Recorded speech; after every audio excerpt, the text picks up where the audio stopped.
Principal Center Radio is brought to you by Repertoire, the professional writing app for instructional leaders. Learn more at principalcenter.com/repertoire, and by the Human Resources Excellence Cohort, now enrolling for the 2023-2024 school year. Learn more at principalcenter.com/HRX.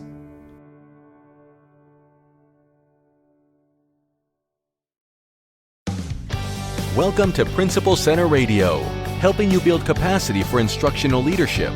Here's your host, Director of the Principal Center, Dr. Justin Bader.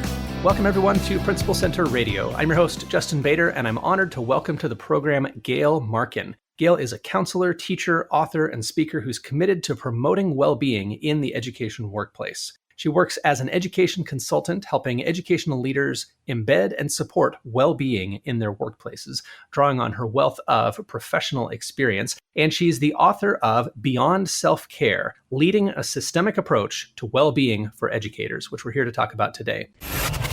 And now, our feature presentation. Gail, welcome to Principal Center Radio. Thank you for having me today. Well, I'm excited to speak with you because I think you've taken an approach that is much needed when it comes to this topic, which of course deserves the attention that it's getting. What prompted you to write this book and to take this particular approach to the topic of self-care for educators? I think at the time I was working in supporting well-being, I was working mostly with social emotional learning in the school district I was working in. And we had this awareness of wanting to do something around staff well-being. We were reading in the research on how much that impacts student well-being. And so we started working on the adult well-being in that sense. And we were also noticing how often educators weren't all right. It's a passion work, right?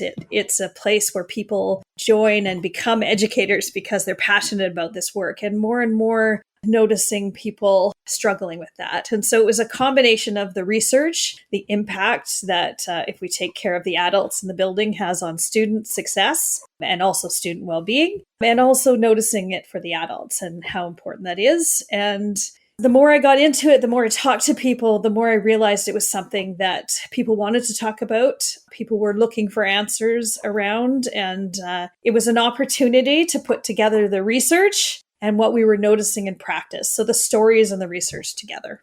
Well, Gail, take us into some of the research. What does the research say about self-care, about well-being for educators? Because we hear a lot that sounds like, drink plenty of water type advice that may not be bad advice, but just may not be especially research-based. As you did the research for this book, what did you discover? Well, first of all, I discovered, and this comes out in the why part, right? I mentioned it a little earlier, the impact that it has on student achievement, student well-being, if we take care of the educators. Really interesting research done around stress contagion in the workplace. So in classrooms where they looked at teacher stress levels, self-reported stress measures, and they took cortisol levels from students. So they took saliva samples, actually, like who knew middle school kids loved giving their spit. You're probably not surprised. Anyway, they actually measured the cortisol levels, the stress hormone in the students. And what they found is a large correlation between teachers' self-reported stress and students' levels of stress hormone, of cortisol in their body. And, we don't know that it's the chicken and the egg thing. We don't know who started it, but in some ways it really doesn't matter. We know that they're connected. So that finding in itself was amazing to me. But we also know that if people are well, just in general, if people are well, they come to work more. They're more successful in the work they do. They have stronger and better relationships. They're healthier. They live longer if they're well. And we spend about, a third of our lives at work, especially in education. We need to be well there. We need to be able to thrive and to do our best work. So for the kids and for ourselves. So I could go on about the research in all the different areas, but those are the things that really got me interested. Bottom line is it can't be ignored, right? This matters. It really, really matters, right? Like this is our lives. We often thought of workplaces as, our regular life and then our work life, like they were somehow separate, but really this is our life. And like I mentioned, if we spend about a third of our lives at work, it matters because it matters while we're at work for the work that we do with our colleagues, ourselves, and our students. And it also goes into our home. Like we don't just sort of leave it. It's not as, here's this section and here's the other section. We take it home with us. So it's our real life. Let's talk about the leadership side a bit, if we could, because we've come across a fair amount of advice, and I think teachers have heard a fair amount of advice from their districts along the lines of take care of yourself, get plenty of sleep, don't drink too much, keep your stress level down, drink plenty of water. At the same time, we're often speaking out of both sides of our mouths in terms of the work and the stress that we pile on to teachers and other educators, just in the name of all the other priorities that we have as organizations. I was intrigued by the fact that the subtitle of your book mentions a systemic approach. What does that mean? How do leaders need to think systemically about teacher self-care? First, I will say that there's 3 interconnected parts of well-being that I talk about in the book, and that I think we have to acknowledge all 3. And the first one is around the self. So that's the self-care things that you talked about. Those would be the traditional ones around self-care. Take care of yourself, eat well, sleep well, all those things. But the other part of that I think we really need to look at when we're talking about self-care is the social emotional parts of self-care. So these are those beautiful things that we teach the students, but that no one ever necessarily taught us as adults when we were in school. And so I think those are the self parts that schools and leaders and school districts are starting to notice that we need to add to the self-care regime, so to speak, and starting with themselves, by the way. So as leaders, these are things that need to be shared, but also practiced. And these are the things like self-awareness, how we regulate our emotions, where we feel emotions in our body, all those beautiful things that, like I say, we teach the kids. So there's that. And the reason that I call it beyond self-care is that you can't stop there, because well-being is not just how I take care of myself. I could be the most self-cared person in the world. So I think this is a fictional person, but let's just pretend it's me. Like I could sleep well and exercise and eat well and meditate and be connected with my feelings and all those things. But if I go into a workplace where I don't feel connected, or that I belong there, or that I have something of value to contribute, or if there's something within the system that's getting in my way, I won't be well. So even though I'm probably going on and on and on to this one question, I'll tell you the other 2 parts that I think you do have to acknowledge. And that's the other.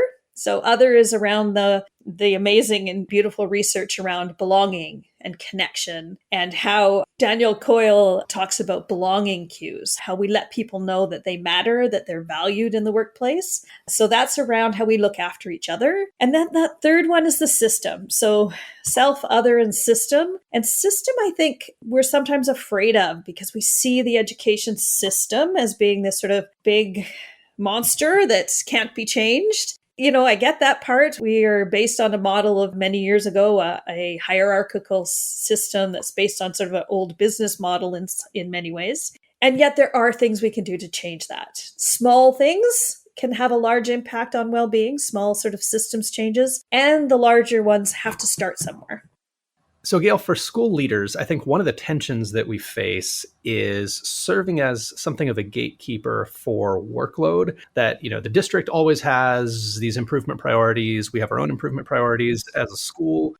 State and provincial and federal policymakers have priorities that they want teachers to implement. And of course, that's not to mention vendors and researchers and parents and everyone else in the world who wants a piece of educators' time. So as leaders, we play a little bit of a gatekeeping role. And I feel like we have the opportunity to be the problem or the solution, to play a role in keeping some of those systemic factors at bay, keeping them in a healthy range. So what are some things that you've seen school leaders do to watch out for their teachers, to go to bat for them, to make this a doable job, so that if people are taking care of themselves, we're not undermining that through the workload that we're putting on people? I think one of the first keys is asking questions about it. And I think questions to the people that you're leading, of course, but also wondering about when, like you say, many things sort of come down, and principals are often sort of in the middle of that, which of course can lead to a whole other conversation about principal well-being, which is a fascinating topic in itself, being in that position. So I think one of the things is opening up communication and asking questions. I think particularly around well-being, how do things impact your well-being that sometimes we're not even aware? So I use for an example in the book, a story of a computer program, for instance. And it was a teacher who was wanting to set up a team. It was back before we were all on all these online teams. And it was just sort of at the beginning of that, and tried and was a person who was pretty good at digital technology and things like that. And so tried to set up a team, and it took a while, and then had to go get some help from somewhere. And what it turned out to be is that that person didn't have the authority, I guess, to set up a digital team.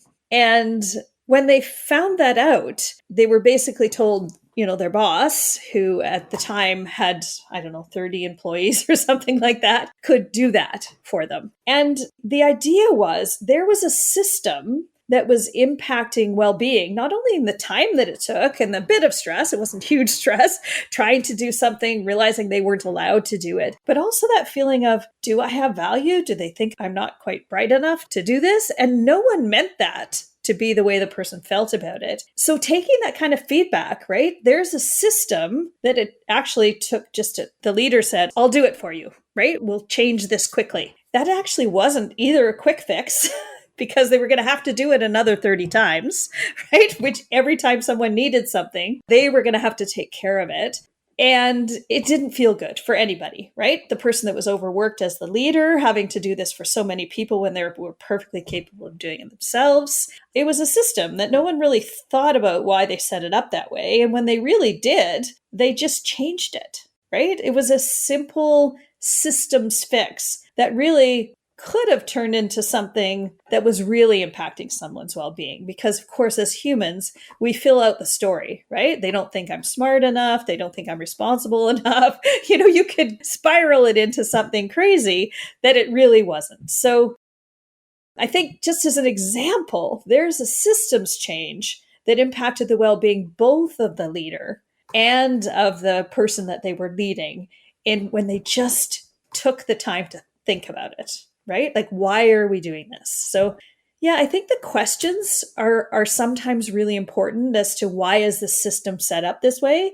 And often in education, it's just because that's the way we did it or we've done it. And it's asking those questions, being curious. It's about creating space for those questions too, I guess. I think that's so important to check in with people. And as you said, just talk with people and say, what's on your plate? What's taking up maybe too much time. And it really struck me when I discovered that there are people who think very differently than I do about any kind of repetitive kind of work. Like if I were to get an annoying, let's say, an email notification from a system that our district uses that I don't want, and it takes up time, and I would complain about that right away because that would just bother me. But when I realized that to some people, that's just part of life. You just deal with it. You don't say anything about it. And people need to actually be asked, how can I make your job easier? How can I take something off your plate? That was very eye-opening for me to realize that a lot of people just assume they have to put up with whatever they're putting up with and almost need permission from leaders to speak up and advocate for themselves and say, hey, this is not a good situation. I need to change something to be changed to make my life easier. Absolutely. And it brings up a couple of things for me. One of them is that there's a whole chapter on psychological safety. And as you mentioned, we often assume that our places are safe. We've said, come to me with anything you need. I'm here to support and all of those things. But it's a natural human tendency to hold back information. If you speak up, you want to make sure that it's going to be received well. And even if there's nothing that's happened that's made you think it's unsafe to do so, our natural human tendency is to wait, is to hold back a little. Because if you speak up, it could be risky, right? You could get it wrong. If you're silent, there's really no risk. You're there and you're observing. So I think creating those sort of safe spaces, or I like to use the term safer instead of safe, because acknowledging that they're not equally safe for everybody. We all come in with different backgrounds and different experiences, but creating those safer spaces intentionally, where we create a space where people know that if they bring up something difficult or uncomfortable, it's going to be okay. If they give some feedback that's, hard to hear. Dr. Amy Edmondson, one of the psychological safety researchers that's most well known in this area, says it's not enough to not shoot the messenger, We have to actually embrace the messenger, right? We have to show that person and everybody else, because everybody else is listening, that feedback is welcome, that ideas are welcome, just like we do in the classroom. Like, there's no crazy ideas. Like, no matter what you bring up, even if it's not the best idea, we're going to embrace that. We're going to talk about it. We're going to be okay with it. So creating those psychologically safe spaces. And that's the definition of psychological safety, that I can speak up, ask questions, be curious, and not have to worry that it's unsafe to do so, or I can take those interpersonal risks. So creating those kind of spaces. Let's talk a little bit about people's choices when it comes to where they work, because I think we're starting to realize as a profession now that people do have a choice about where they work, and organizations are starting to see turnover in response to stress issues, in response to maybe imbalance or lack of support issues in the workplace. So maybe from two different perspectives, for an individual educator who's thinking, you know what, I really am looking for a change. I have to either find a district or an organization that is more sustainable for me to work for, healthier for me to work for, or I have to leave the profession. I just can't keep doing what I'm doing. What might they look for in a prospective employer if they think, you know what, this place is just going to grind me into a powder and, run me into the ground. I need to find somewhere else to work. What should they be looking for? I think what they need to look for is a place where communication is open. Like I said, I think that's really, really important. I think they need to look for places where there is flexibility in our systems. So there is part-time work, there is collaboration, there's mentoring, there's perspectives for advancement in different ways. If I was looking at a school district right now, I'd want to know that what was their feedback system? Like, how do we give ideas and share ideas? And that's the creative stuff, right? Are there opportunities for advancement? Is there only one route into different things? Like all these kind of questions. And how do those questions get answered? Again, it's that sort of safer space. If I'm asking those questions and everyone's sort of, and there isn't answers to those, I'd wonder. Yeah, I think school districts need to start talking to our new educators and find out how they're doing in the first few years. We know we lose lots of educators in their first few years. I think they also need to start talking to our people at their end of career, because I think we're starting to lose people there too. How come? Like, why are people retiring 5-10 years before they intended to? And how, there might be some really good information there, but we need to start asking those questions and not making assumptions about it. So those are the kind of things I'd want to know about. Prompts are great ideas for gathering that kind of input. I'm glad you mentioned people who are toward the end of their careers, maybe retiring early, maybe they've stepped away and come back. I think there are a number of people who maybe stepped away during the pandemic and now are considering at least coming back. And that could be a sizable portion of our workforce in this profession. Back to the question of psychological safety. It's interesting to me that sometimes we only hear the truth after people are shaking the dust off their feet. Like once people have actually quit, then we hear the truth, then we hear the real reasons or the honest perspectives. Or on social media, often we'll hear, I quit and now I can say whatever I want to without worrying about the repercussions. What I wish could happen in those cases is that I wish that psychological safety had been in place before the person quit, when they still had the opportunity to get what they needed from their employer. Do you have any sense of why we make it hard for people, or why we make it psychologically unsafe for people to advocate for what they need? Because if you really hold our feet to the fire and say, would you rather this person quit or would you rather give them what they need? Like most of the time we would say, I don't want them to quit. They're going to be very hard to replace. I would much rather fix whatever it is that's stressing them out and making their job too difficult. Why do we get ourselves in this mess?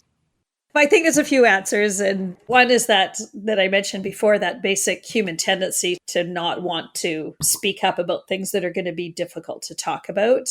I think there is also among educators at all levels of our organization, we want to be the positive person, right? And I love that about educators. We are positive people. We're enthusiastic. We have all of those traits. We have that growth mindset that people talk about.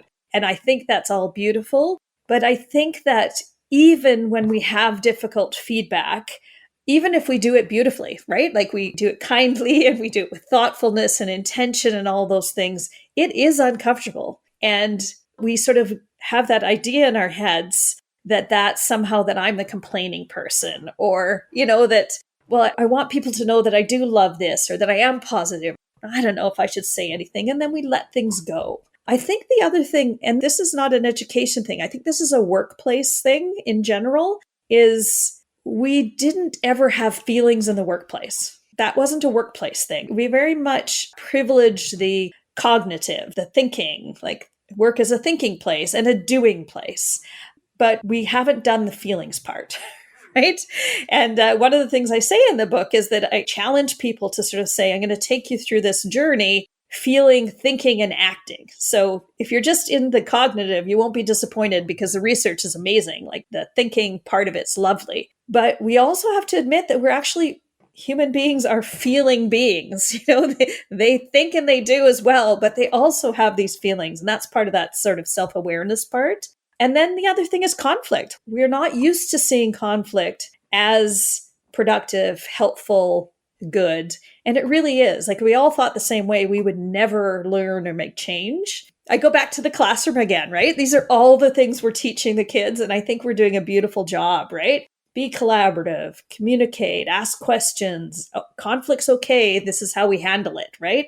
If you have a disagreement, this is how we handle it. We don't do that in the workplace. Like, I think if we sat down at the beginning of school years, at the beginning of like when groups or meetings got together, committees, and sort of said, how are we going to handle this? And hey, we're going to disagree and we're really okay with that, right? When we disagree, it will feel uncomfortable and that's okay. This is how we'll handle it. And then we expect it. We expect it, like we ask for feedback, we receive it, like I mentioned earlier, it's okay to say it's uncomfortable to hear that, but I'm so glad you told me. Yeah, I think part of it is just normalizing those kinds of things and bringing the skills that we expect and we teach in the classroom into our committees, our meetings, our workplace. Gail, tell us a little bit about the work that you're doing with schools and districts to build on and extend the ideas in the book and implement them. Yeah, so right now I'm working in a couple of different ways. So one is I'm working with BC Children's Hospital. I'm sort of a practice support coach, and we're doing mental health and wellness plans, supporting districts in that way. And that's just such a beautiful piece of work because I think talking about student and staff well-being and overall mental health and wellness plans for school districts is wonderful work. So I'm really grateful to that team to be able to do that work.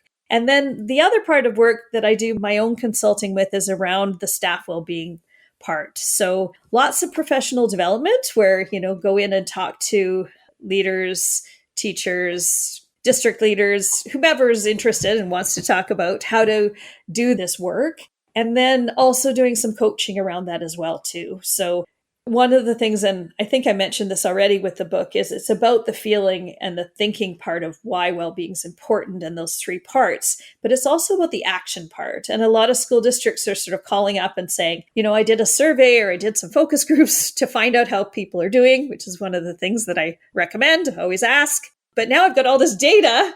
What do I actually do with it? I have to give Solution Tree, the publisher, some credit here because when I was writing the book, they kept saying, okay, you need the actions. You need the actions. And I was like caught up in the other things. I'm like, okay, actions.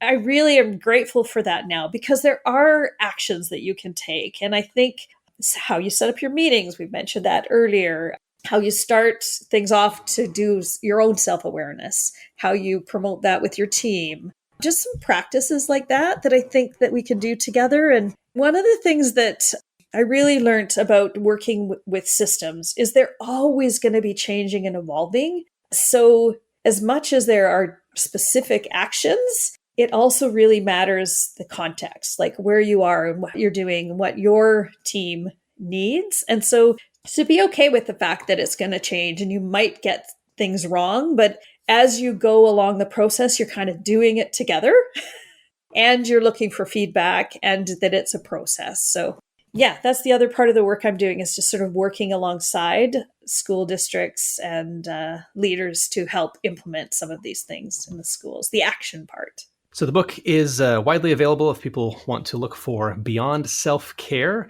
They can find that on Amazon or Solution Tree or a variety of places. Gail, if people want to find you online or get in touch with you directly, where's the best place for them to go? Probably the best place is to go to the website, gailmarkin.ca. Yeah, I have the podcasts there. I did a podcast of each of the chapters. What was so funny is, I have this beautiful book for education leaders, and I know that some of them are just so busy that it's like, I have the book, I really want to read it, but I can't get to it. So we put out podcasts about each of the chapters that sort of talks a little bit about it as a way in for people. So that's all there, and tells them how to connect with me. So again, the book is Beyond Self-Care, Leading a Systemic Approach to Well-Being for Educators. Gail Markin, thank you so much for joining me on Principal Center Radio. It's been a pleasure. Thank you so much. Thanks for listening to Principal Center Radio. For more great episodes, subscribe on our website at principalcenter.com/radio.